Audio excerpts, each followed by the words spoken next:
saya akan menjawab soal-soal UTS Bimbingan dan Konseling, dosen pengampu Ibu DRA Sri Sameasi MKes. Latar belakang perlunya bimbingan dan konseling di sekolah.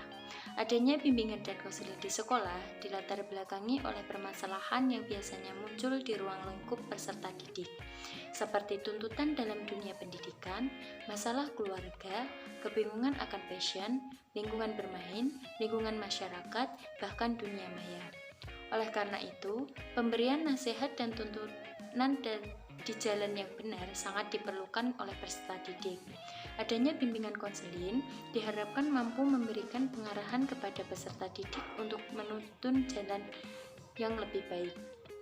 Dengan adanya bimbingan dan konseling, dapat dijadikan sandaran dan juga pendengar saat mereka menghadapi suatu permasalahan, sehingga kesehatan mental peserta didik akan terjaga dan mereka senantiasa merasa bahagia. Yang kedua yaitu pengertian bimbingan dan konseling. Bimbingan adalah suatu proses pemberian bantuan kepada individu yang dilakukan oleh konselor yang dilakukan secara berkesinambungan bertujuan untuk mengembangkan potensi secara optimal. Konseling adalah upaya pemberian nasihat, anjuran, dan pembicaraan dengan bertukar pikiran.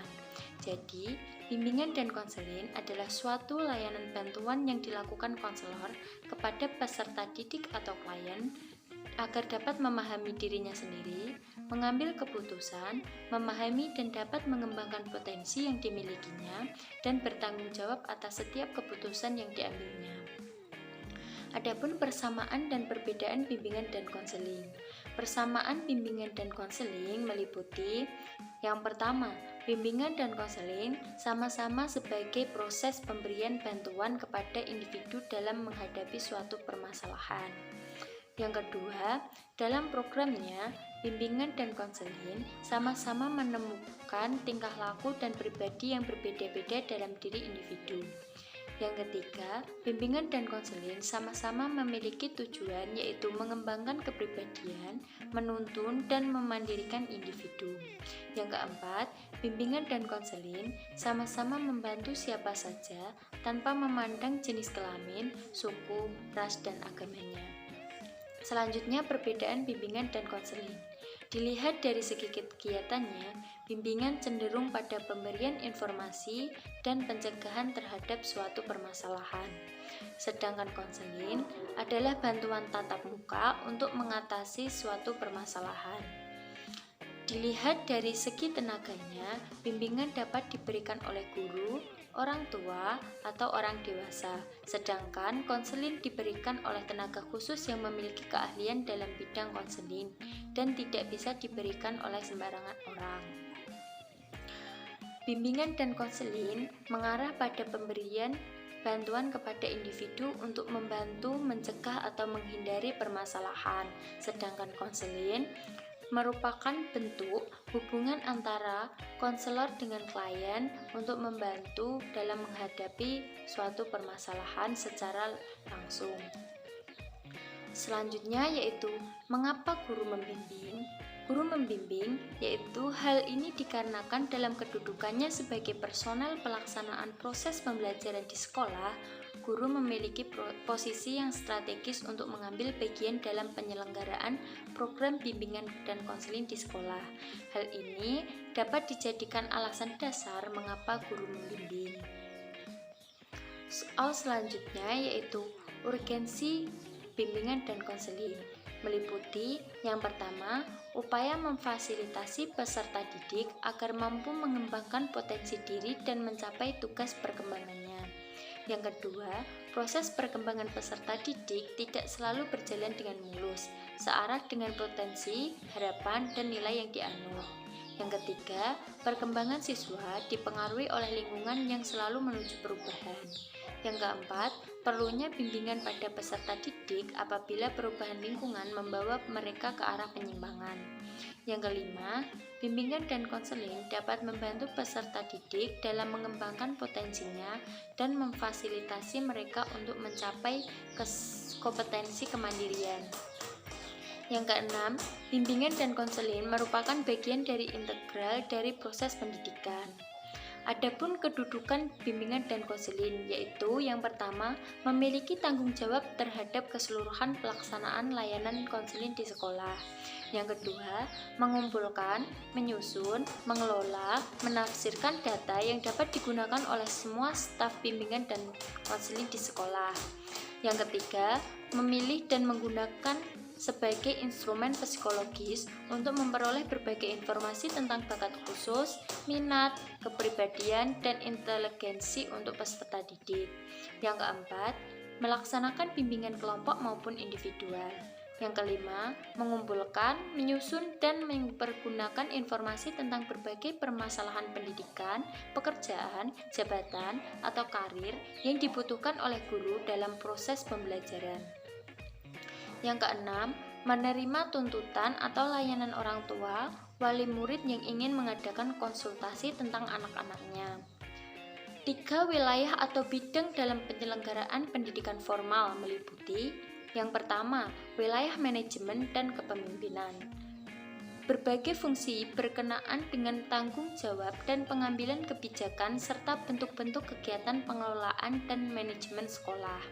Yang kedua, wilayah pembelajaran yang mendidik meliputi semua bentuk pengembangan kurikulum dan pelaksanaannya dalam pembelajaran. Yang ketiga yaitu wilayah pembelajaran yang mendidik, mencakup semua pengembangan kurikulum dan pelaksanaan pengajaran. Adapun keunikan dan keterkaitan tugas guru dan konselor. Keunikan tugas guru dan konselor yaitu guru di samping bertugas sebagai pengajar juga bertugas dan berperan dalam bimbingan antara siswa dengan siswa, siswa dengan guru maupun guru dengan orang tua. Sebagai pembimbing, guru merupakan tangan pertama dalam usaha membantu memecahkan kesulitan yang dihadapi oleh siswa. Sedangkan tugas dari konselor berkaitan dengan pengembangan diri peserta didik yang sesuai dengan kebutuhan, potensi, bakat, minat, dan kepribadian peserta didik di sekolah. Keterkaitan tugas guru dan konselor yaitu dalam hubungannya fungsional kemitraan antara konselor dengan guru dapat dilakukan melalui kegiatan rujukan, seperti permasalahan perkembangan peserta didik yang dihadapi guru pada saat pembelajaran dirujuk kepada konselor untuk penanganannya. Demikian, permasalahan peserta didik yang ditangani oleh konselor terkait dengan proses pembelajaran di bidang studi dirujuk kepada guru untuk menindaklanjutinya. Tugas-tugas pendidik untuk mengembangkan peserta didik secara utuh dan optimal sesungguhnya merupakan tugas bersama yang harus dilaksanakan oleh guru, konselor, dan tenaga pendidik lainnya sebagai mitra pekerja. Poin selanjutnya yaitu tujuan bimbingan dan konseling. Tujuan adanya bimbingan dan konseling di sekolah yaitu berupaya untuk membantu konseling. Tujuan bimbingan dan konseling ini terkait dengan beberapa aspek dalam kehidupan individu. Antara lain memberikan konseling terhadap aspek kepribadian hingga sosial konseling, aspek akademis atau belajar konseling, dan yang terakhir yaitu aspek karir dari konseling.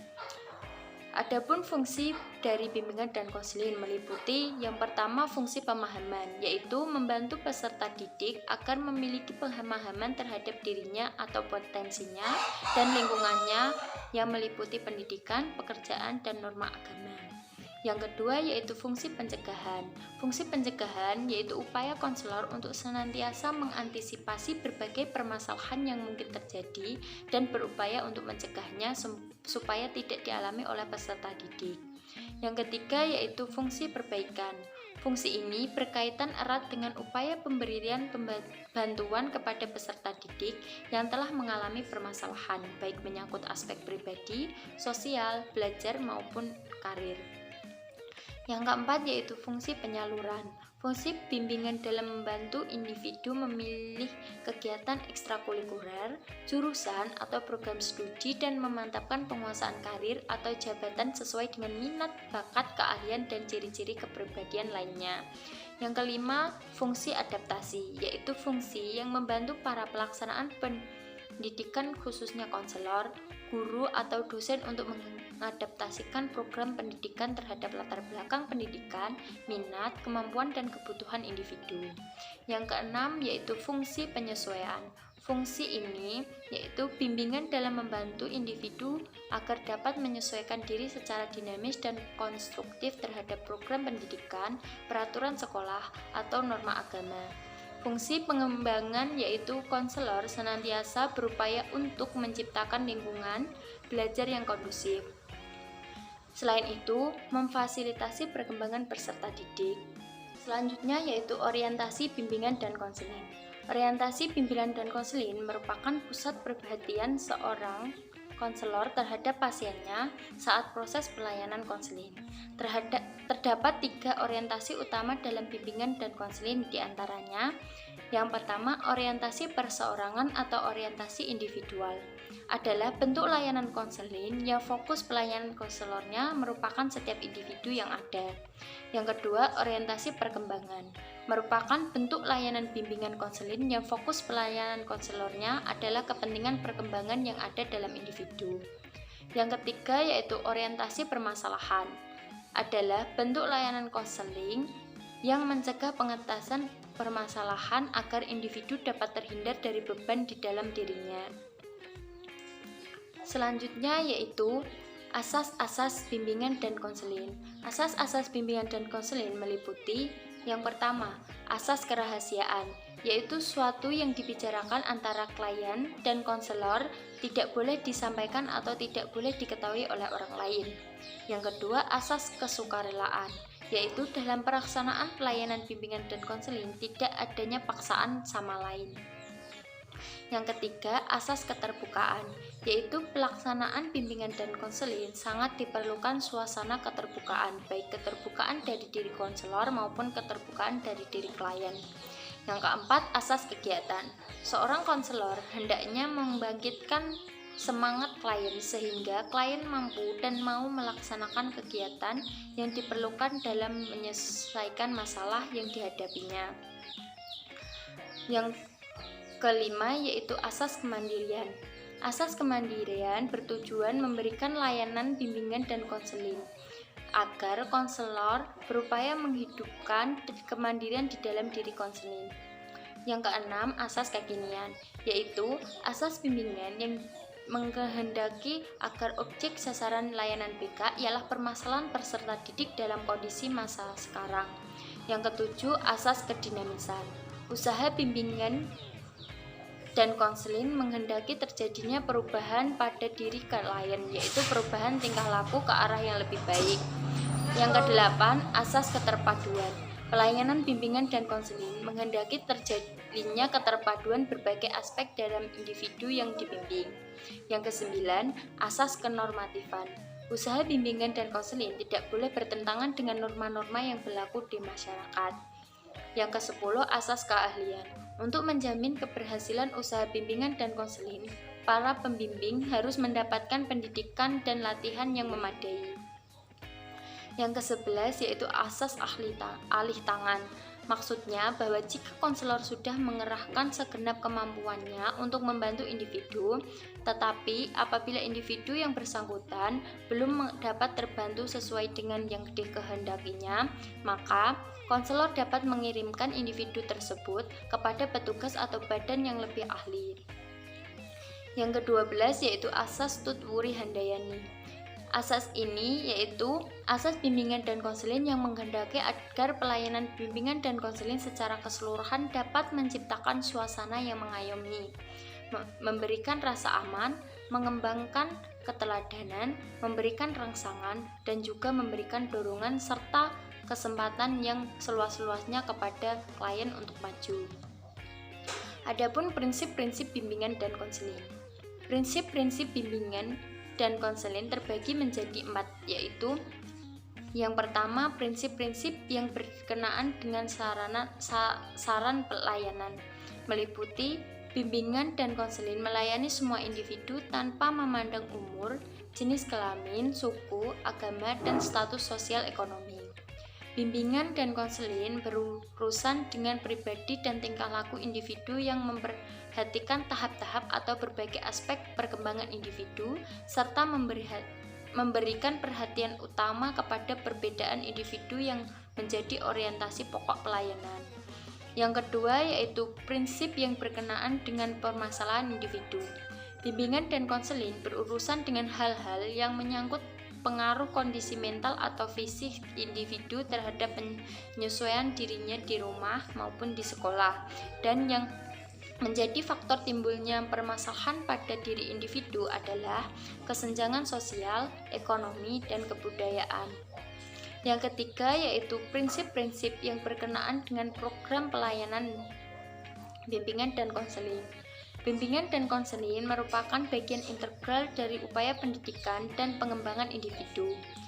Program bimbingan dan konseling harus fleksibel disesuaikan dengan kebutuhan individu, masyarakat, dan kondisi lembaga serta disusun secara berkelanjutan dari jenjang pendidikan, baik itu jenjang terendah maupun jenjang tertinggi. Yang keempat yaitu prinsip-prinsip yang berkenaan dengan tujuan pelaksanaan pelayanan. BK harus diarahkan untuk pengembangan individu yang akhirnya mampu membimbing dirinya sendiri dalam menghadapi permasalahan. Dalam proses bimbingan dan konseling, keputusan yang diambil dan akan dilakukan oleh individu hendaknya atas kemampuan individu itu sendiri, bukan karena pengaruh atau desakan dari pihak lain. Permasalahan-permasalahan individu harus ditangani oleh tenaga ahli dalam bidangnya yang relevan dengan permasalahan yang dihadapi. Kerja sama antara guru pembimbing, guru-guru lainnya, dan orang tua amat sangat menentukan hasil dari pelayanan bimbingan. Pengembangan program pelayanan bimbingan konseling ditempuh melalui pemanfaatan yang memaksimalkan dari hasil pengukuran dan penilaian terhadap individu yang terlibat dalam proses pelayanan dan program bimbingan dan konseling itu sendiri. Selanjutnya yaitu bantuan-bantuan yang pernah diberikan kepada orang atau individu lain meliputi sebagai pendengar yang baik atau tempat menceritakan permasalahan yang dihadapi oleh teman ataupun saudara. Selain itu, memberikan masukan dan saranan sebagai bentuk solusi terhadap permasalahan yang dihadapinya, memberikan motivasi kepada orang yang membutuhkan motivasi dalam menghadapi suatu permasalahan. Selain itu, juga memberikan bimbingan atau ikut serta menemukan solusi terhadap suatu permasalahan yang dihadapi oleh teman atau saudara, membimbing dan mengingatkan teman atau saudara agar tetap berada di jalan yang baik dan tidak tersesat. Bantuan-bantuan tersebut yang telah disebutkan di atas bisa dimasukkan sebagai kegiatan membimbing karena dalam memberikan bantuan tersebut saya ikut berkontribusi memberikan bimbingan, mengingatkan, memberikan masukan dan saran serta motivasi kepada teman atau saudara dalam menghadapi permasalahan yang dihadapinya. Penerapan yang dapat saya lakukan sebagai calon guru kelas sekolah dasar mengenai pengetahuan tentang pengetahuan penyelenggaraan bimbingan dan konseling meliputi tujuan, fungsi, orientasi, dan asas-asas BK, yaitu dengan cara memasukkan pengetahuan ruang lingkup BK tersebut ke dalam setiap mata pelajaran. Selain itu, juga bisa menyelipkan pengetahuan tersebut saat proses pembelajaran berlangsung. Penerapan lainnya yang dapat dilakukan yaitu dengan menambahkan pembelajaran BK yang meliputi pengetahuan tentang fungsi, tujuan, orientasi, dan asas-asas BK tersebut sebagai pembelajaran tambahan, atau bisa juga melalui ekstrakurikuler dengan menyelipkan pengetahuan tentang penyelenggaraan BK sebagai kata pengantar. Gambaran penerapan pengetahuan tentang tujuan BK, fungsi BK, orientasi BK, dan asas-asas BK yang ditetapkan oleh guru dapat memberikan pelayanan pendidikan pada peserta didik berupa guru membantu peserta didik menangani permasalahan pribadi, permasalahan akademik, maupun permasalahan pengembangan bakat dan minatnya.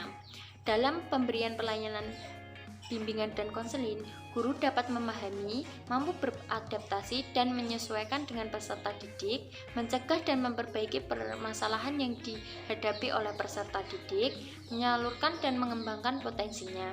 Guru tidak hanya memusatkan perhatiannya kepada permasalahan yang dihadapi oleh peserta didik, namun juga guru harus memusatkan perhatiannya kepada kondisi individual dan perkembangannya dengan menerapkan asas-asas bimbingan konseling.